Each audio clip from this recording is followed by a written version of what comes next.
ভারতকে এবার সরাসরি হুঁশিয়ারি পাকিস্তানের। পানির প্রতিটি ফোঁটা আমাদের রেড লাইন, কঠিন জবাব দেওয়া হবে। কিন্তু প্রশ্ন হলো, কেন হঠাৎ এতটা কঠোর বার্তা দিলেন পাকিস্তানের প্রধানমন্ত্রী শেহবাজ শরীফ? আর ভারতের উদ্দেশ্যে এই সরাসরি জবাব, এর হুমকির পেছনে কি শুধু পানি ইস্যু, নাকি এর সঙ্গে জড়িয়ে আছে আরও বড় কোনো ভূরাজনৈতিক হিসেব? ইসলামাবাদে বিজয় স্মৃতিস্তম্ভ উদ্বোধনের মঞ্চ থেকে শেহবাজ শরীফ এমন কিছু বার্তা দিয়েছেন যা নতুন করে উত্তপ্ত করে তুলতে পারে ভারত পাকিস্তান সম্পর্ক। একই সঙ্গে তিনি তুলে ধরেছেন কাশ্মীর, ফিলিস্তিন, আফগানিস্তান, এমনকি যুক্তরাষ্ট্রের সঙ্গে পাকিস্তানের ভবিষ্যৎ সম্পর্কের কথাও। আর সবচেয়ে গুরুত্বপূর্ণ বিষয়, 2025 সালের ভারত পাকিস্তান সংঘাত নিয়ে পাকিস্তানের যে দাবি, তার সঙ্গে ভারতের বক্তব্যের রয়েছে বড় ধরনের পার্থক্য। তাহলে ঠিক কি বললেন শেহবাজ শরীফ? ভারতের জন্য তার এই রেড লাইন কতটা গুরুত্বপূর্ণ? আর সামনে কি আবারও মুখোমুখি হতে পারে দুই পরমাণু শক্তিধর প্রতিবেশী? বিস্তারিত জানতে ভিডিওটিতে লাইক দিয়ে চ্যানেলটি সাবস্ক্রাইব করে না টেনে শেষ পর্যন্ত দেখুন। পাকিস্তানের পানির প্রতিটি ফোঁটাকে রেড লাইন বা চূড়ান্ত সীমান্ত রেখা হিসেবে উল্লেখ করে প্রতিবেশী ভারতকে কঠোর ভাষায় সতর্ক করেছেন দেশটির প্রধানমন্ত্রী শেহবাজ শরীফ। তিনি বলেছেন, ভারত সঠিক পথে ফিরে না এলে তাদের সরাসরি জবাব দেওয়া হবে। স্বাধীনতা দিবসের প্রাক্কালে রাজধানী ইসলামাবাদে নির্মিত ইয়াদগার-ই-ফাতাহ বা বিজয়ী স্মৃতিস্তম্ভ উদ্বোধন অনুষ্ঠানে এই হুঁশিয়ারি দেন তিনি।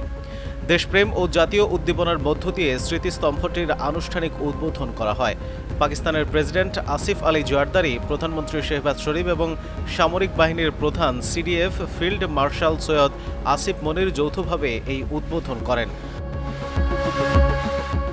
অনুষ্ঠানে প্রধানমন্ত্রী বলেন, এই স্মৃতিস্তম্ভ পাকিস্তানের সশস্ত্র বাহিনীর শ্রেষ্ঠত্বের প্রতীক। মার্কা-ই-হক নামের এই সামরিক অভিযানে সফলতার জন্য ফিল্ড মার্শাল মনির ও তার দলকে অভিনন্দন জানান তিনি। মাত্র ৮ মাসে অনন্য নকশার এই স্থাপনাটি নির্মাণ করা হয়েছে বলেও তিনি উল্লেখ করেন। অনুষ্ঠানে দেওয়া ভাষণে শেহবাজ শরীফ ভারতের প্রতি কড়া বার্তা দিয়ে স্পষ্ট করেন, পাকিস্তান এই অঞ্চলে শান্তি ও স্থিতিশীলতা চায়, তবে তাদের এই শান্তির আকাঙ্ক্ষাকে কোনোভাবেই দুর্বলতা ভাবা ঠিক হবে না। সশস্ত্র বাহিনীর বীরত্বের প্রশংসা করে তিনি বলেন, সামরিক বাহিনীর এই সাফল্যে পুরো জাতির মাথা উঁচু হয়েছে এবং শত্রুপক্ষকে অত্যন্ত লজ্জাজনক পরাজয় বরণ করতে হয়েছে। ভূরাজনৈতিক প্রেক্ষাপট তুলে ধরে পাকিস্তানের প্রধানমন্ত্রী দাবি করেন, বিশ্বকে নতুন সংঘাত থেকে বাঁচাতে তার দেশ গুরুত্বপূর্ণ ভূমিকা রাখছে। উদাহরণ হিসেবে তিনি যুক্তরাষ্ট্র ও ইরানের মধ্যকার উত্তেজনায় পাকিস্তানের মধ্যস্থতার কথা উল্লেখ করেন। পাশাপাশি পাকিস্তান ও ভারতের মধ্যে যুদ্ধবিরতি কার্যকর করতে মার্কিন প্রেসিডেন্ট ডোনাল্ড ট্রাম্পের ভূমিকার কথা স্মরণ করে তিনি আগামী দিনে ওয়াশিংটনের সঙ্গে আরও জোরালো সম্পর্কের আশাবাদ ব্যক্ত করেন।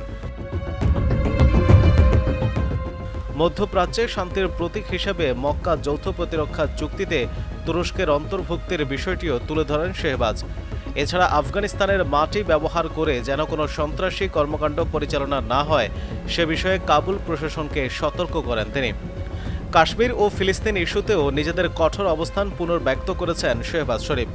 তিনি জানান, ফিলিস্তিনিদের অধিকার আদায়ের সংগ্রামে পাকিস্তানের জোরালো সমর্থন অব্যাহত থাকবে।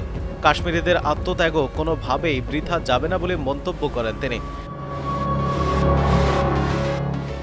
দেশের অভ্যন্তরীণ রাজনৈতিক প্রসঙ্গে প্রধানমন্ত্রী বলেন, ঐক্যবদ্ধ জাতিকে কোনো পরাশক্তি হারাতে পারে না। রাজনৈতিক মত পার্থক্য যেন কোনোভাবেই শত্রুতায় রূপ না নেয় সে বিষয়ে সবাইকে সচেতন থাকার আহ্বান জানান তিনি। উদ্বোধনী আয়োজনে কেন্দ্রীয় মন্ত্রী, সামরিক বাহিনীর ঊর্ধ্বতন কর্মকর্তা, বিদেশি কূটনীতিক, সিনেট চেয়ারম্যান ও জাতীয় পরিষদের স্পিকার উপস্থিত ছিলেন। এছাড়া সেনা, নৌ ও বিমান বাহিনী, বিভিন্ন প্রদেশের পুলিশ, আজাদ কাশ্মীর ও গিলগিট বালতিস্তানের প্রশাসনিক ও আইনশৃঙ্খলা রক্ষাকারী বাহিনীর সদস্যরা এতে অংশ নেন। পাকিস্তানের দাবি অনুযায়ী 2025 সালের মে মাসে ভারতের সঙ্গে সামরিক সংঘাতে বিজয়ের স্মারক হিসেবে এই ইয়াদগার-ই-ফাতাহ নির্মাণ করা হয়েছে।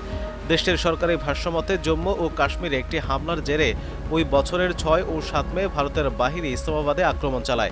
এর জবাবে পাকিস্তান পূর্ণ শক্তিতে প্রতিরোধ গড়ে তোলে। 80 ঘণ্টার বেশি সময় ধরে চলা এই যুদ্ধ 10 মে যুক্তরাষ্ট্রের হস্তক্ষেপে বন্ধ হয়। পাকিস্তানের দাবি, ওই সংঘাতে ফ্রান্সের তৈরি রাফাল সহ ভারতের 8টি যুদ্ধবিমান এবং বেশ কিছু ড্রোন ভূপাতিত করেছিল তারা। তবে এই সংঘাত ও সামরিক ক্ষয়ক্ষতির পরিসংখ্যান নিয়ে নয়াদিল্লি ও ইসলামাবাদের দাবিতে বিস্তর ফারাক রয়েছে।